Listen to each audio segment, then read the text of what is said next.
Hey there, State of the Braves fans. Just one special message for you guys before this latest episode. If you are watching on YouTube, I just really want to send my heartfelt thanks to you guys, especially you subscribers. We recently passed the 300 subscriber threshold, and man, it just means a lot to me. Those of you who comment a lot, I do read those. I know I don't comment on every single one, but I do see you. I appreciate you guys. It means a ton to me. So please keep watching, keep supporting me. And if you really appreciate this podcast and want it to grow and want me to maybe even do more episodes, what would free me up to do that is to reach 500 or even 1,000 subscribers. So please, if you could just take a little time to share this podcast on YouTube or on Spotify with some of your friends who are Braves fans, I would greatly appreciate it. Thanks a lot, guys. All right, Braves fans, let's get rolling once again. This is State of the Braves. I'm George McNair. And man, after the Braves come back home after such a successful West Coast road trip in which they beat the Giants, they sweep the Rockies, and then they beat the Dodgers 3 out of 4 games. They come home, play the Cardinals. It just seems like they're going to keep rolling, and here they have lost 2 to the Cardinals, the lowly Cardinals, who have struggled mightily, underperformed all season. And it's just, there you go, right? It's baseball in a nutshell.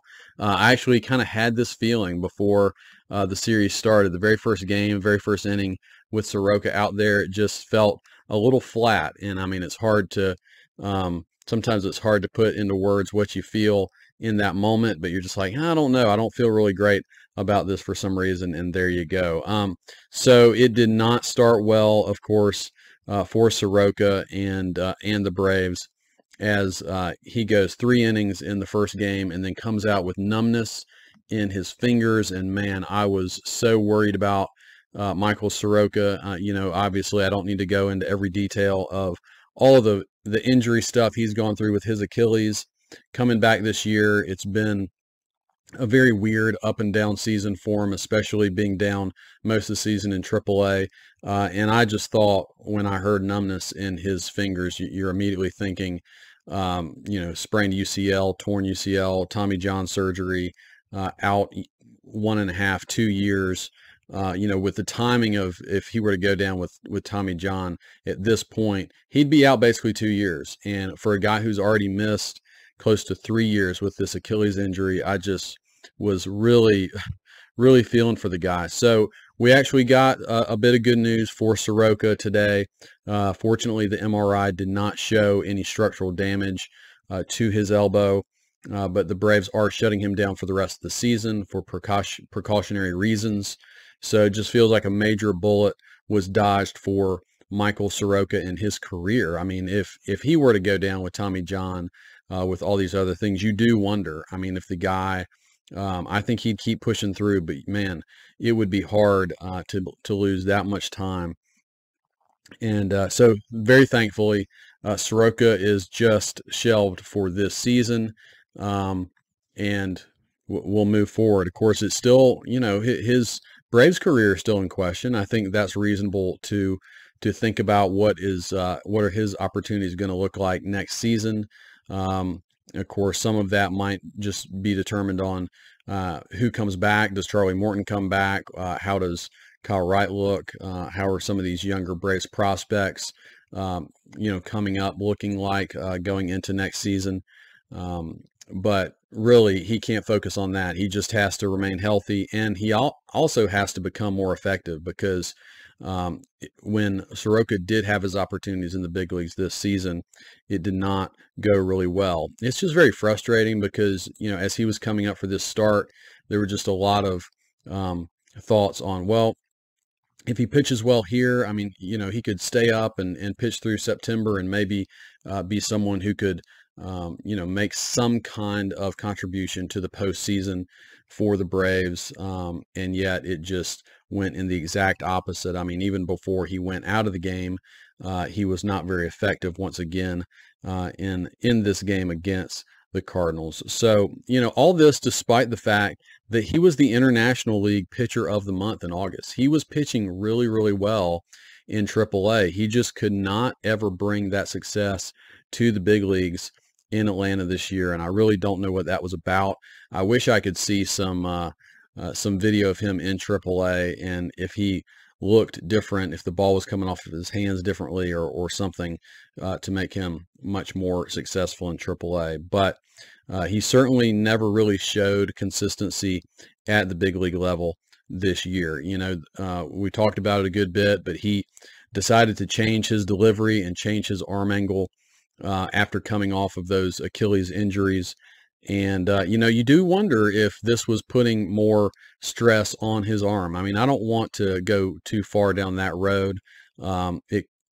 Pitchers have arm injuries all the time, and it could have been coming regardless of whether he changed his arm slot or not. But he did, and it certainly makes you wonder if by changing those things to protect his Achilles, if then it was putting a little more pressure and stress on his arm and his arm angle. The one thing we do know is the arm angle change has made his stuff less effective and less consistent. And, I think it was probably unrealistic for us to expect off of those changes for him to just return to form and be really, really good suddenly. This could be something that literally could be years for him to kind of figure out. I really hope it doesn't take that long, but it could. I mean, I think to Charlie Morton, and Braves fans look no further than Charlie Morton, who literally didn't figure things out in the big leagues until he was 33 years old. His first really good season was with Houston when he was 33, and he had to grind through a ton of his career to figure things out. Now, his career wasn't primarily about injury, though he did also have Tommy John in the middle of his career. But it wasn't derailed primarily by injury. It was just him trying to figure out how to be effective. And then once he did, it totally changed the trajectory of his career. And Morton is just a very unique animal in terms of pitchers, just because, at 33, he becomes a mid-rotation to top-of-the-rotation arm, is a World Series MVP. I think he was World Series MVP when the Astros won it. He was remarkable in that postseason, and of course has been really good with the Braves, primarily for the 3 years he's been with the Braves.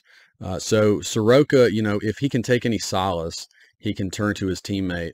And I hope him and Morton have had some conversations just about being patient with his career.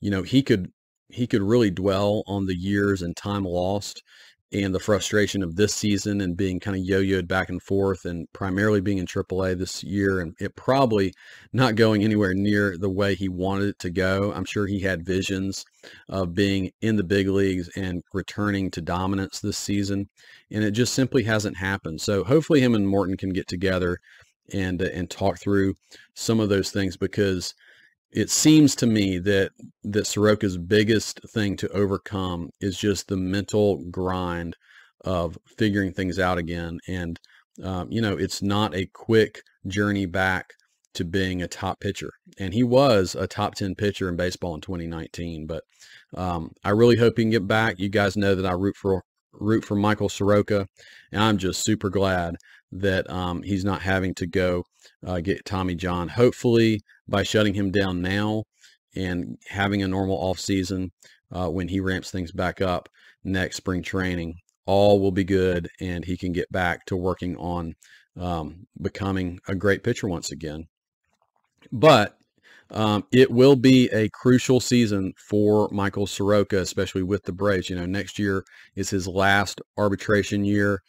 He will be out of options with the Braves, so he won't be yo-yoed back and forth anymore. If he wins a job with the Braves out of spring training, he has to stick with them. And so really next season, in terms of his Braves career, it's kind of now or never. And so hopefully that will happen for him. All right, but nonetheless, these two games, the Braves dropped the last game in Los Angeles, but they come home, they get a day off, and then honestly, these last two games at home against St. Louis have been ugly.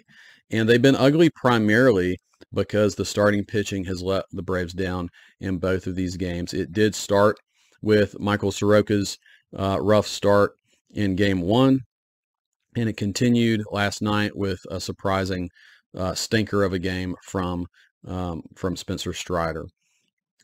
Like I said, it's almost easy to see these coming. You know, you come off of a really successful road trip. You come off of a series which had to be pretty intense, you know, out there in LA against your chief rival in the Dodgers.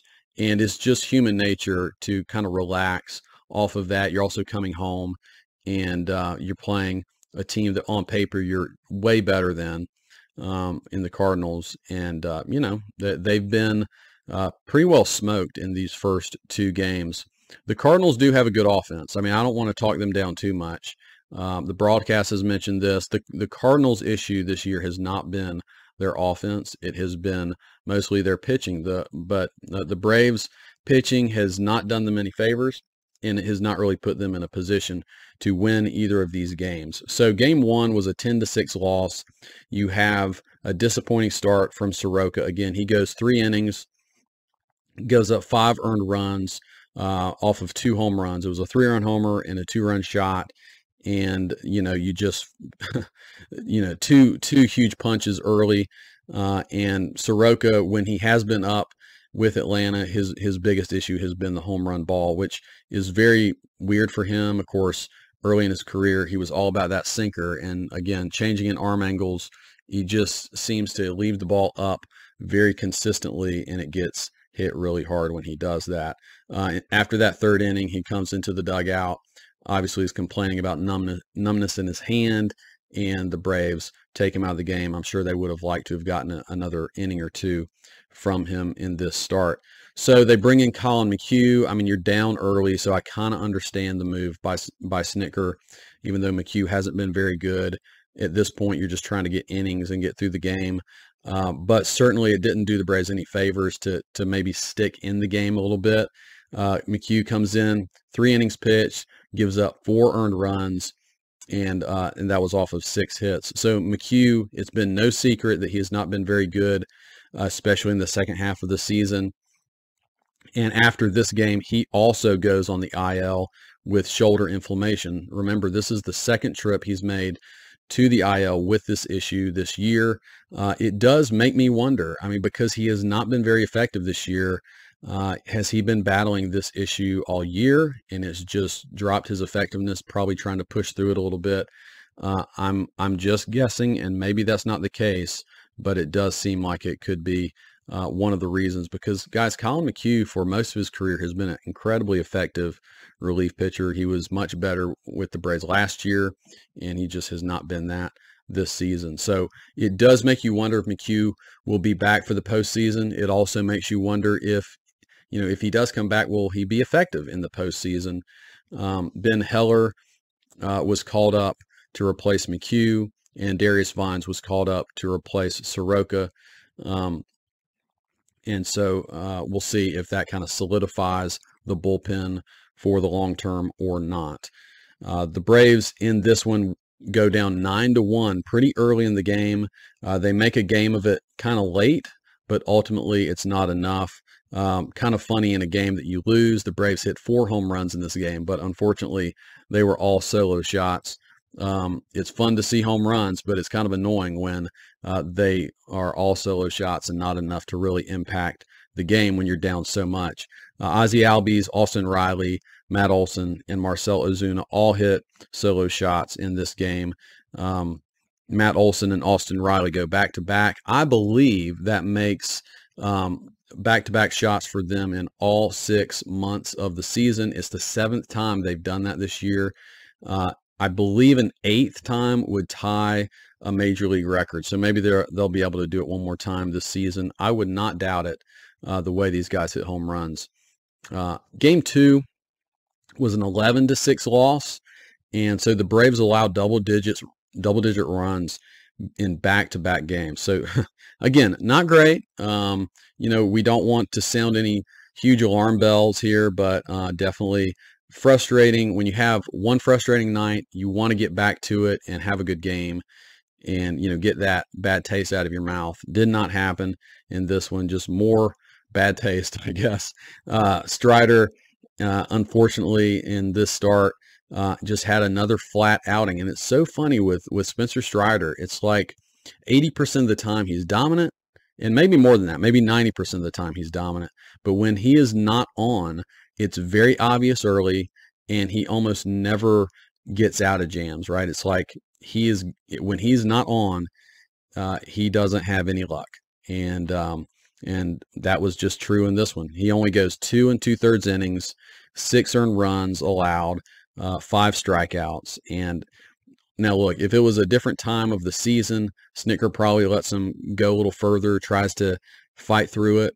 But I am certain that Snitker is very sensitive to innings pitched and pitch counts at this point in the season. Strider didn't have it, and he wants to save Strider's arm as much as possible for the postseason. So he takes him out. I think he was at about 64 pitches when he comes out of the game. Now, the one positive note for Strider in this one was he was the first pitcher to cross 250 strikeouts for this season. But I know for a fact that Strider could kind of care less about that.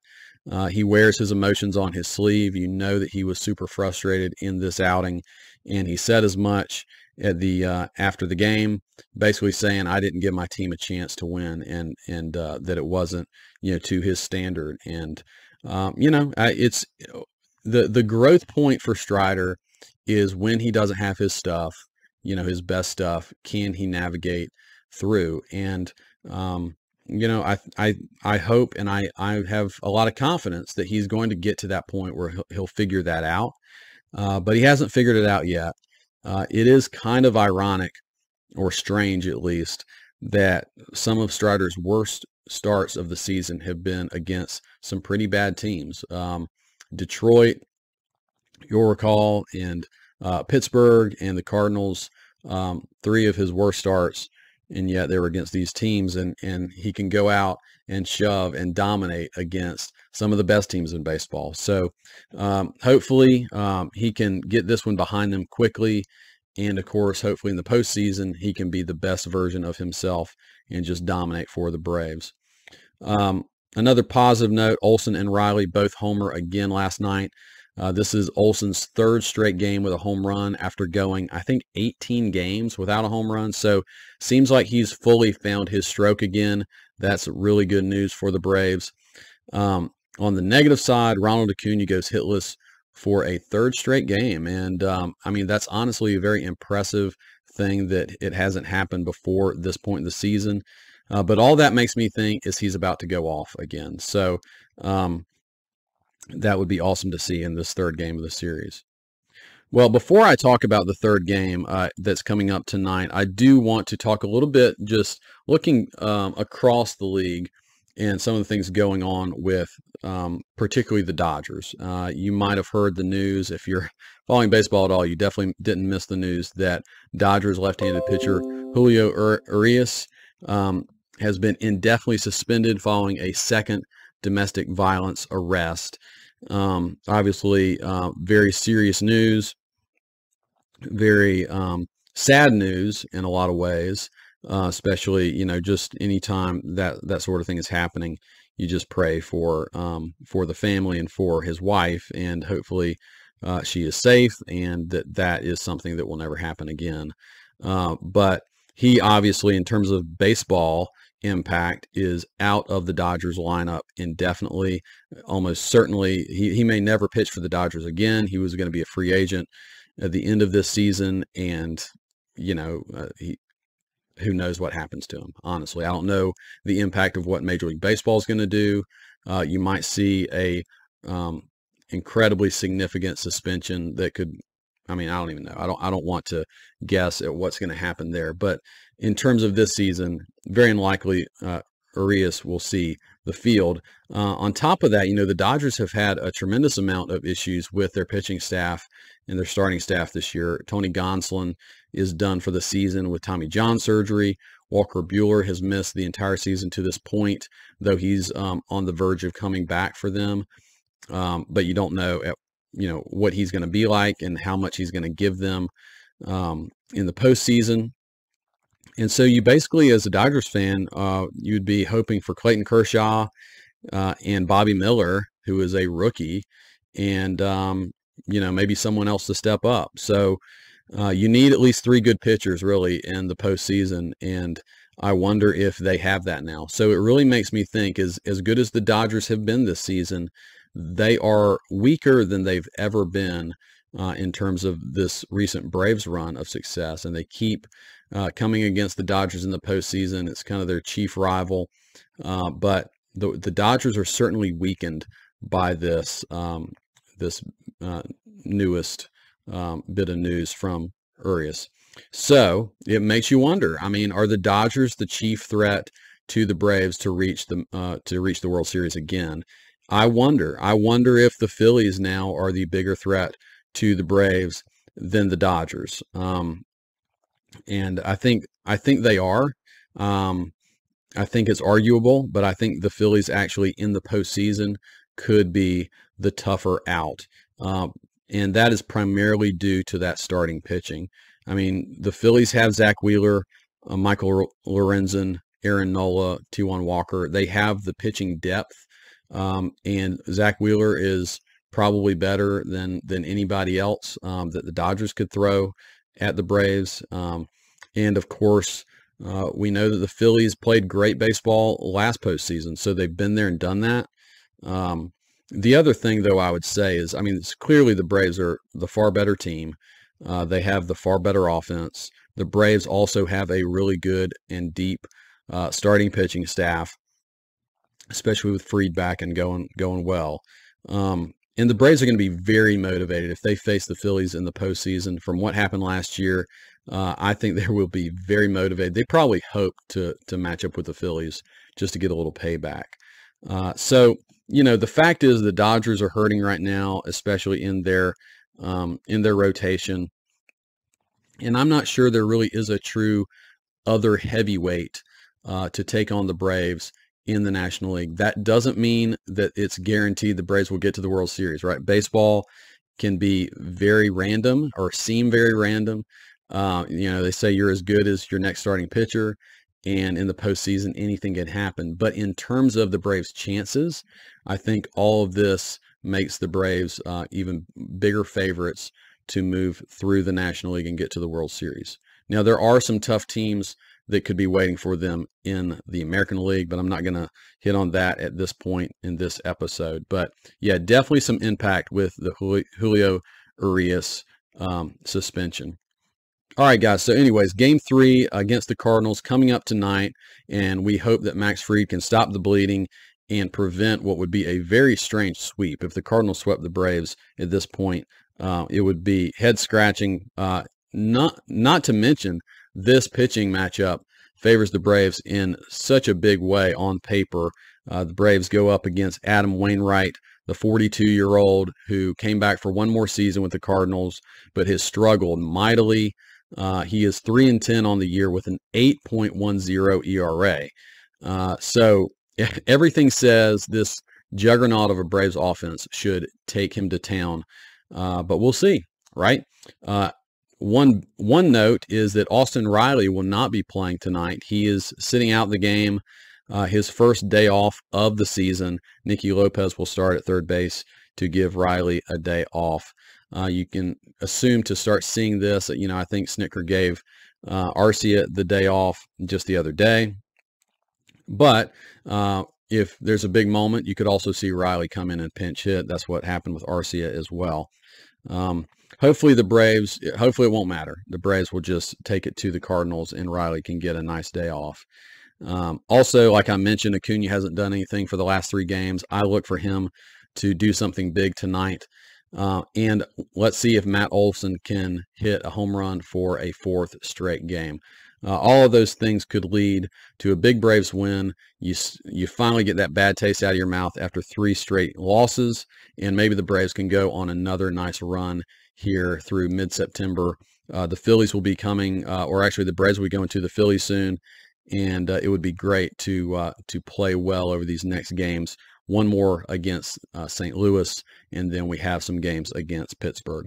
All right, guys. Well, that is this episode of State of the Braves. I really appreciate you listening to me once again, and I'll talk to you soon.